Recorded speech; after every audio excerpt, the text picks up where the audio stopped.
మాలలపై కుట్రతోనే SC వర్గీకరణ చేశారన్నారు Chennur MLA Vivek Venkataswamy. Jagtial జిల్లా మెట్పల్లిలో మాలల ఆత్మీయ సమ్మేళనంలో పాల్గొన్నారు ఎమ్మెల్యే వివేక్. రిజర్వేషన్లను పెంచకుండా ఎస్సీ వర్గీకరణ చేయడం అన్యాయమన్నారు. మాల మాదిగలు కలిస్తేనే ఎస్సీలకు ఎక్కువ నిధులు, రిజర్వేషన్లు వస్తాయన్నారు. తమిళనాడు తరహాలో ఎస్సీలకు రిజర్వేషన్లను పెంచాలని డిమాండ్ చేశారు. మిగతా కులాలు మీటింగ్ పెట్టుకుంటే విమర్శించని వాళ్ళు మాలలు మీటింగ్ పెట్టుకుంటే ఎందుకు విమర్శిస్తున్నారని ప్రశ్నించారు ఎమ్మెల్యే వివేక్. ఇతర వాళ్ళు రాజకీయ నాయకులైనా కానీ ఎవరైనా కానీ వీళ్ళందరూ కూడా ఈ మాల మాదిగలు ఎప్పుడు కొట్టాడుతుంటేనే మనం ముందుకు పోవచ్చు అని చెప్పి ఆలోచన ఉంటుంది. మనం చూస్తున్నాము ఇప్పుడే వారు చెప్పినట్టు ఇద్దరం కలిస్తే చాలా చోట్ల కూడా రిజర్వేషన్స్ మీరు చూస్తున్నారు. ఎక్కడ మన బడ్జెట్లో మనకు ఏదైతే హక్కు ఉన్నదో మనకు హక్కు కల్పించడం లేదు. పోయినసారి కూడా బడ్జెట్లో మేమందరం కొట్లాడినాము. ఎక్కువ నిధులు ఎస్సీస్ కేటాయించాలి, మీరు దళితులకు ఎక్కువ నిధులు కేటాయించాలని చెప్పి కొట్లాడడం జరిగింది. ఎవరు కూడా దాని గురించి కొట్లాడతలేరు. కానీ వచ్చి లేదు మాకు ఈ రిజర్వేషన్స్ ఇట్లా కావాలి అట్లా కావాలని కొట్లాడుతున్నారు. అరే మొత్తం జాతికి ఎస్సీస్కి ఎక్కడున్నా కానీ అందరికీ ఎక్కువ నిధులు ఎక్కువ రిజర్వేషన్స్ వస్తే ఎవరికి కూడా అన్యాయం కాదు, మాలలకు కూడా అన్యాయం ఉండదు దీంట్లో. అందు గురించి మా పోరాటం ఒకటే ఉండే, మీరు ఏదైతే రిజర్వేషన్స్ పెంచాలో తమిళనాడులో పెంచారు, హర్యానాలో పెంచారు, పంజాబ్లో పెంచారు, ఎందుకు తెలంగాణలో పెంచొద్దని చెప్పి. ఎందుకంటే రాహుల్ గాంధీ గారు కూడా అన్నారు సోషల్ జస్టిస్ ఉండాలి. సోషల్ జస్టిస్ ఉన్నప్పుడు అంటే రిజర్వేషన్స్ పెంచేది అవసరం ఉన్నది. మన విచిత్రమైన విషయం అన్నమాట. మొన్న మీరు చూస్తున్నారు మా కాళేశ్వరంలో నా కొడుకు వంశీకృష్ణ ప్రోటోకాల్ ఇవ్వలేదంటే దానికి చిన్నగా ప్రోటోకాల్ని సరిదిద్దుకుంటే అయిపోయే విషయం. కానీ కావాలని మనం వంశీని ఆహ్వానించాలని చెప్పి వారు చెప్పడం జరిగింది. చాలామంది దళిత సంఘాలు అందరూ కూడా ఇదే అన్నారు, అరే ఎందుకు మీరు ప్రోటోకాల్ ఫాలో చేయడం లేదు.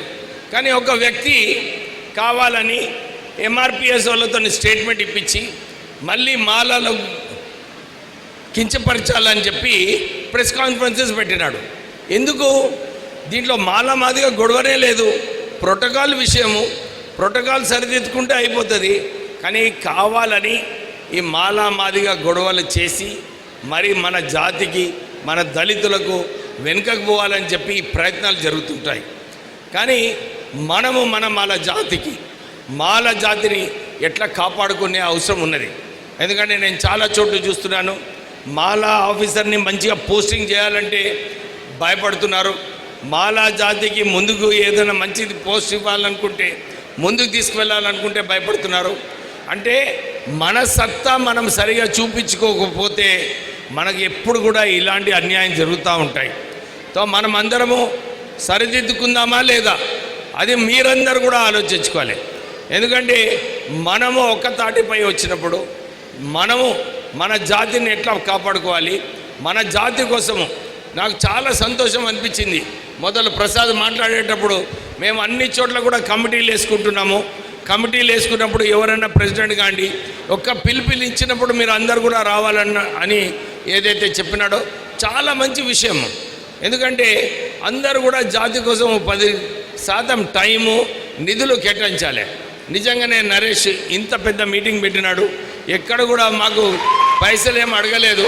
కానీ అందరు కూడా ఒక చేయి సాపే అవసరం ఉన్నది.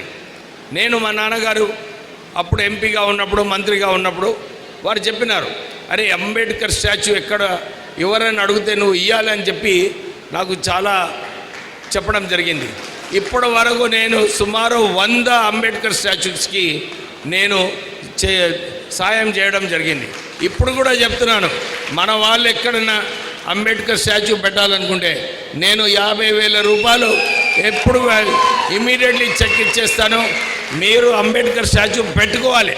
ఎందుకంటే ఇంతకుముందు చాలామంది వ్యక్తులు మాట్లాడేటప్పుడు అంబేద్కర్ గారు మన జాతి కోసం ఆ రోజులలో మాల మాదిగా లేకుండే, కానీ దళితులను కాపాడుకోవాలి.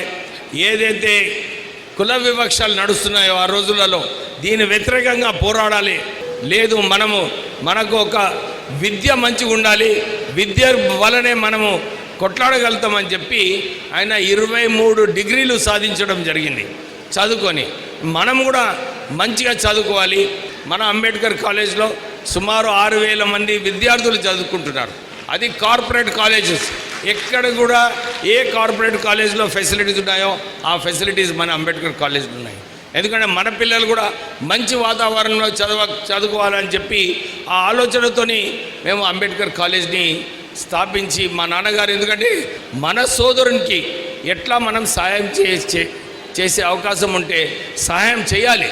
చేసినప్పుడే మనం అందరం కూడా ఒక తాటిపై ఉండి ఒక బలంగా మనం అందరం కూడా ముందుకు పోవచ్చు.